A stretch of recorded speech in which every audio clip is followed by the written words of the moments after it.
Hey Gabrielinos, it's Gene Harris, your friendly neighborhood police chief, here with another version, July's version of 411 with the chief. Before we get started with 411, I want to welcome everybody out of the house and on the backside of COVID and tell you it's so great to be getting back to some sense of normalcy. But I also want to remind you that we are not quite out of the woods, so let's exercise some caution and some due regard for safety out there as it relates to this thing. It's not actually over, but we do have an opportunity to get on the other side of it. So maintain safety and let's be vigilant. For us here at the police department, we're still providing 100% of our service delivery. We're providing all of our calls for service and making sure that we respond to any of your needs. So please feel free to call us, certainly at our office line in the case of non-emergent information, and call us on 911 for certain in emergency information, and we will make sure that we're responding to your needs. So I want to tell you, I appreciate all of you for all that you did during that hard time that we had, that 15 to 16 months being down, but now we're starting to open up and we're looking towards a bright future. A couple of pieces of information before we start the actual 411. First is National Night Out. It'll be on August 3rd, Tuesday, August 3rd, and it will be virtual. We're doing another virtual one this year, even though we're starting to open up. The logistics to put together the in-person virtual or in-person National Night Out is just very, very intense, and we would need a lot more time that we didn't have leading up to it. So this will be a virtual one, but I will pass on information to you that we will be glad to respond to your home if you make a request through our Community Engagement Bureau. We'll be glad to respond to your home to represent at your own individual National Night Out events. So please feel free to give us a call. Be sure you're aware that on July 4th, we want everybody to have a good time. We want everybody to be safe, but we also want to remind everybody that all fireworks are outlawed in the city of San Gabriel. That includes safe and sane fireworks. So let's make sure we're staying safe, make sure we're not participating with the illegal fireworks. We'll have details out that are out there looking for folks that are going to engage in that behavior. We want to make sure we're not doing that to keep our community safe and free of any type of major accidents. We don't want to have fires or any of those things. So please make sure you're following the rules and get out to a fireworks show somewhere and take your family out and enjoy that. That's probably a better way to do it than engaging in the other type of behavior. So I know you guys will do what's right, and we appreciate you here at the police department. One other piece of information that's very, very important. We are going to make a change in the date of our 411s beginning in August. The 411 with the chief will move to the second Tuesday of every month. So in August, the first one will be on August 10th. For logistics purposes, we've had to make a change in our schedule, and we will certainly broadcast that on our website and any of our other social media platforms. So be sure to remember, we're going to be moving it in August to the second Tuesday of every month. And with that, we will go ahead and get started with the 411.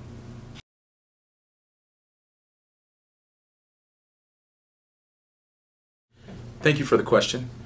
As a former Marine and a career-long law enforcement officer, I fully support this emblem in that it denotes support for our law enforcement service to our community, and it denotes support for our national service and our military. I believe that it is an emblem of respect and demonstrates that pride in service, just as I support the fire version that has the red line with the American flag backdrop, and the military version, which has the green line in the American flag backdrop. We don't currently have a written policy for or against, but it is I who made the decision that the practice will be to demonstrate that respect to our services, and it's gone over very well with the folks here in our community and very well with the folks here in our department. So I appreciate the question.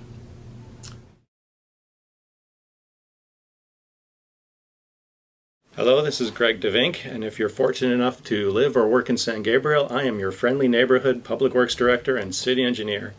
And this is the July update for 411 with the Chief, where I will discuss what's been going on in the past month and maybe things to come in the world of public works in the city of San Gabriel. The largest thing we're working on right now with in-house staff is putting fiber optic conduit in the street of Las Tunas. We're going from the Alhambra city limits to 1 block short of San Gabriel Boulevard.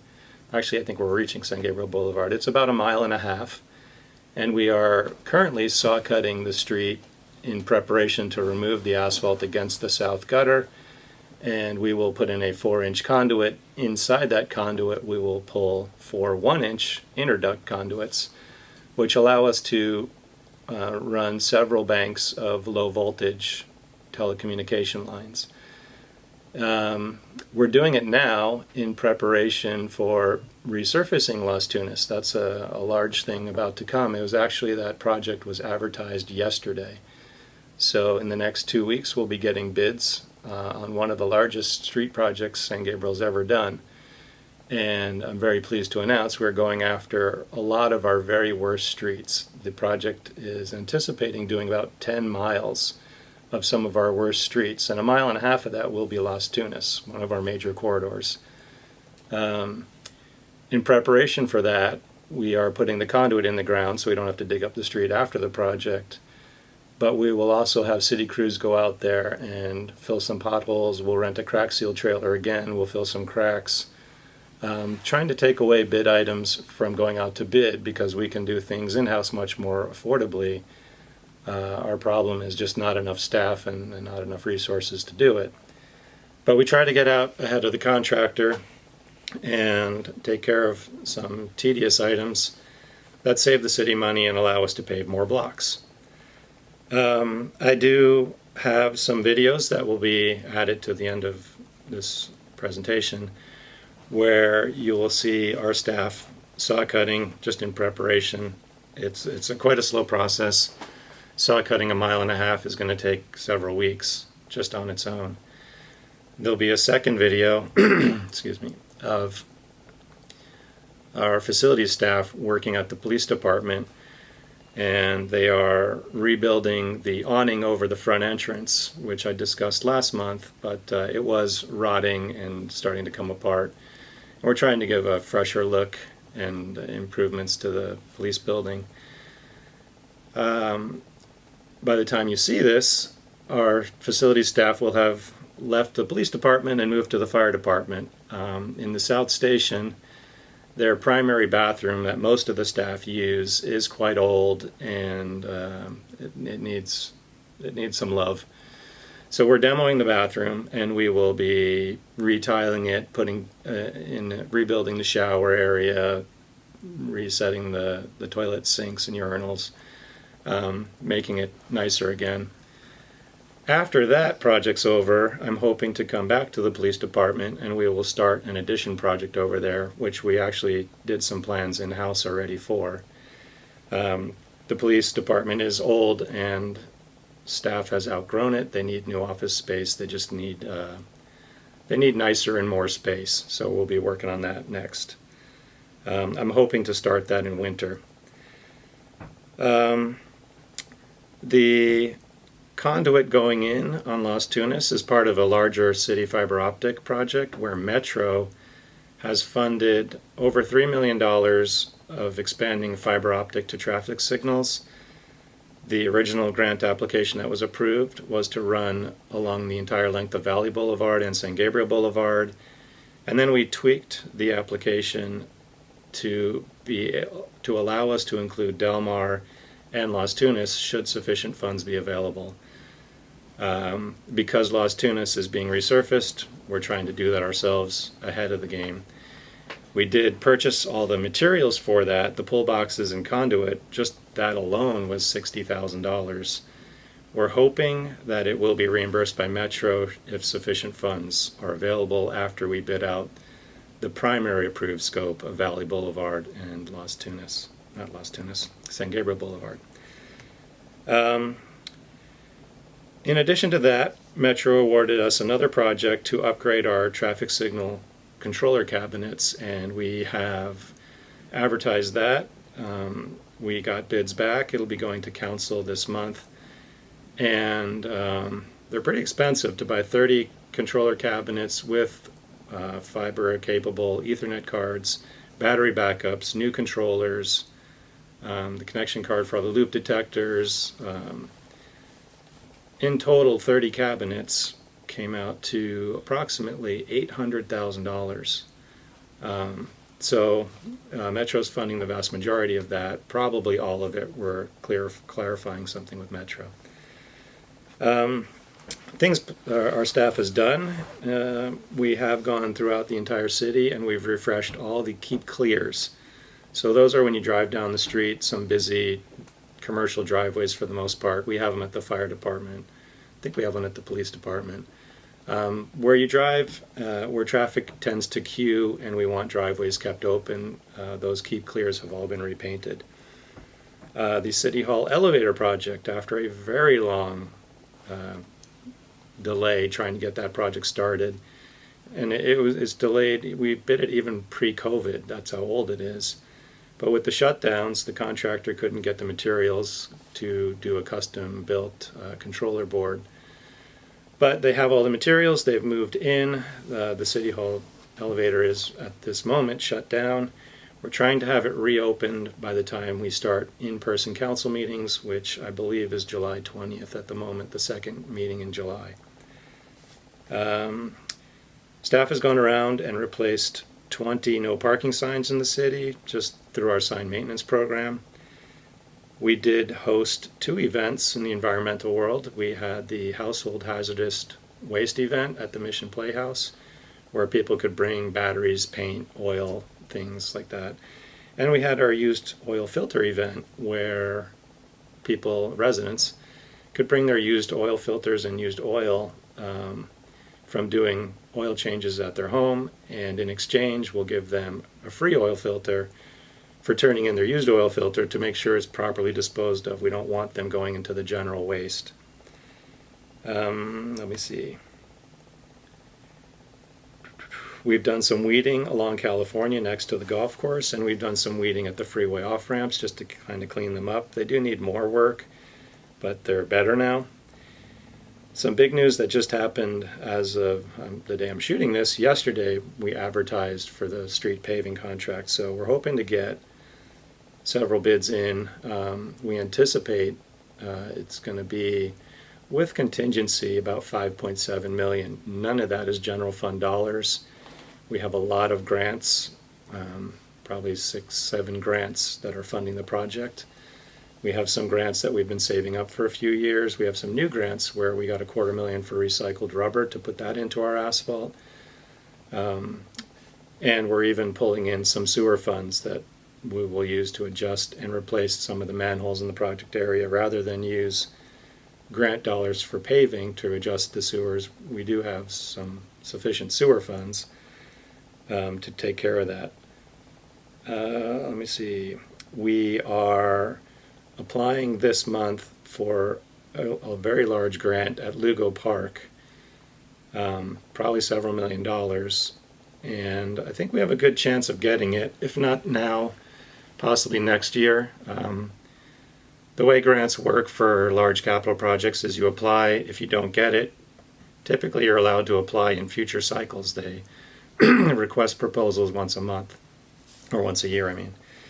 That project will be intercepting the wash, or the flood channel that goes behind Lugo, taking that water, cleaning it, pumping it up, infiltrating some into the ground, and discharging it into a dry creek that's already built at Lugo, and possibly even making the dry creek longer.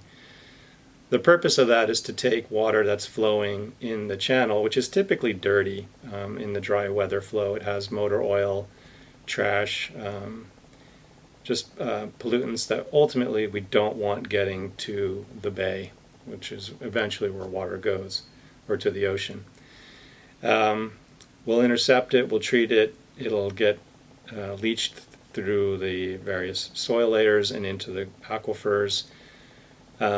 Actually simply draining dirty water through soil to get down to groundwater aquifers is a very effective treatment for removing contaminants, and then in those aquifers it actually is the quality of drinking water.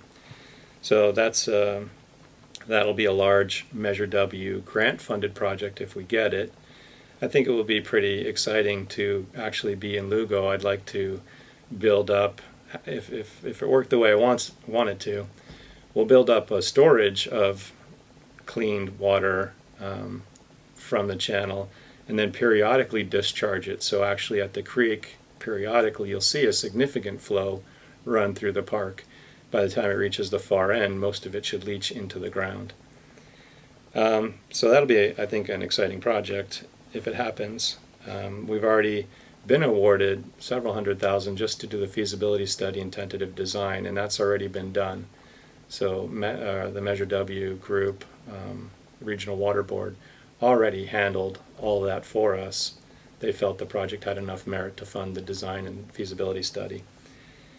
And I guess we're getting near the end, so the last thing is we are just finishing up our first year of our Measure W grant. So Measure W is a parcel tax approved by the County of Los Angeles voters to tax parcels in proportion to their size and permeability, and then collect that money and distribute it to cities and government agencies to fund projects that improve stormwater.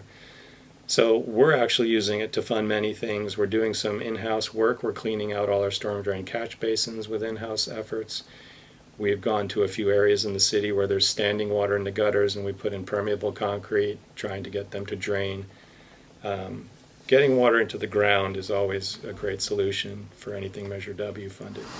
And right now, I'm out on Las Tunas Boulevard. It's kind of noisy from traffic, but it's much more noisy from work that Public Works is undertaking for June, July, and probably some of August, where we will be installing a 4-inch conduit generally along the gutter line of Las Tunas, all the way from the Alhambra city limits to San Gabriel Boulevard. It's about 1.5 miles.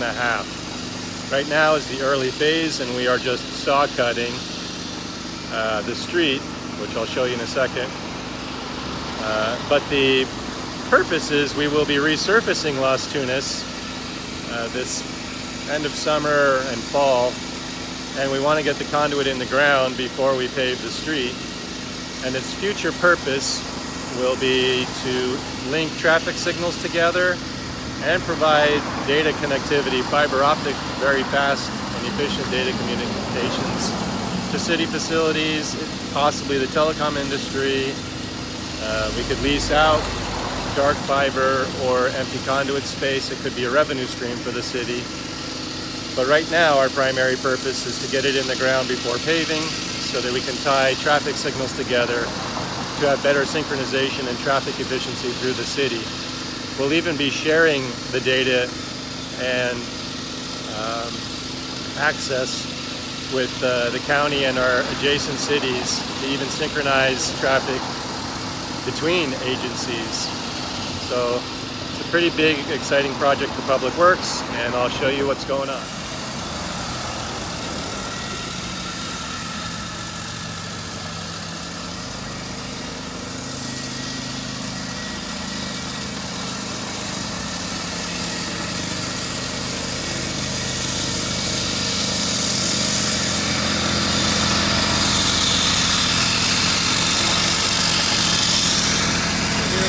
Generator that powers the vacuum.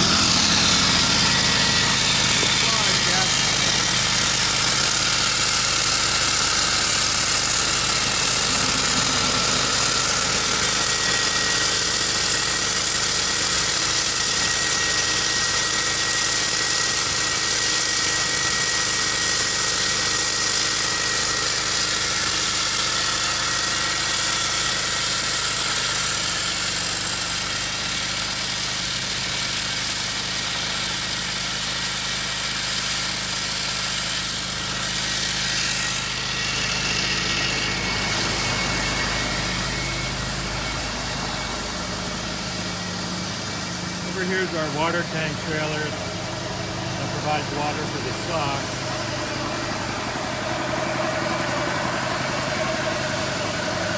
And essentially we're cutting almost 12 inches deep into asphalt, and we vacuum up all the stock slurry.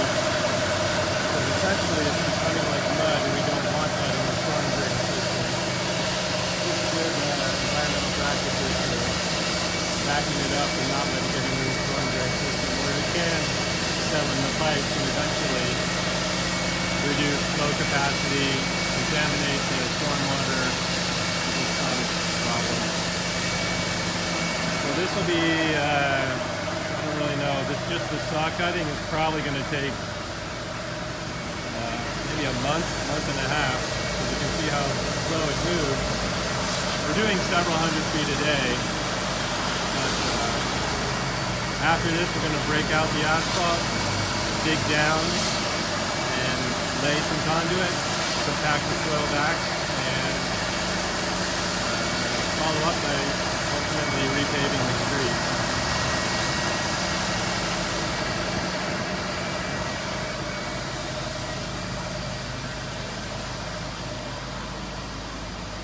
It's a very long way to go.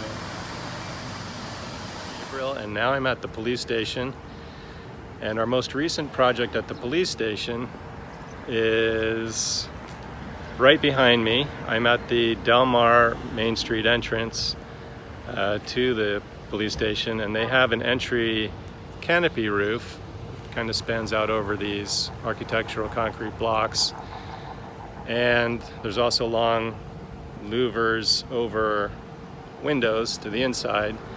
We've already repainted the louvers, which is a lot of work masking it off and spraying 2 coats of this new gray paint. They were worn, faded, and dirty.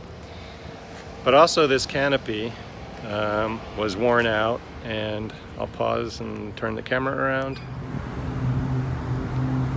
So this canopy also has not had much attention for decades, and was leaking, and the wood was rotting, and the stucco was actually starting to delaminate and starting to propose a hazard. So we demoed everything except the steel perimeter frame, which is this old yellowy painted stuff, and we reframed a new roof inside, and we're putting in new LED lights right now. We will put a wood tongue and groove soffit at the bottom of all these ceiling joists, and then we will paint all this yellow blue, and we may or may not paint these concrete blocks gray to match the windows. So this is now safe, gonna look a lot better, and just another improvement at the police station. I want to thank you for the question, and I want to thank all of you for your involvement and engagement in all that it is we do in protection of this community.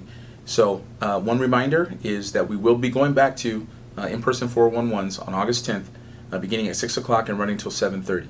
So until then, you guys take care, and we'll see you soon.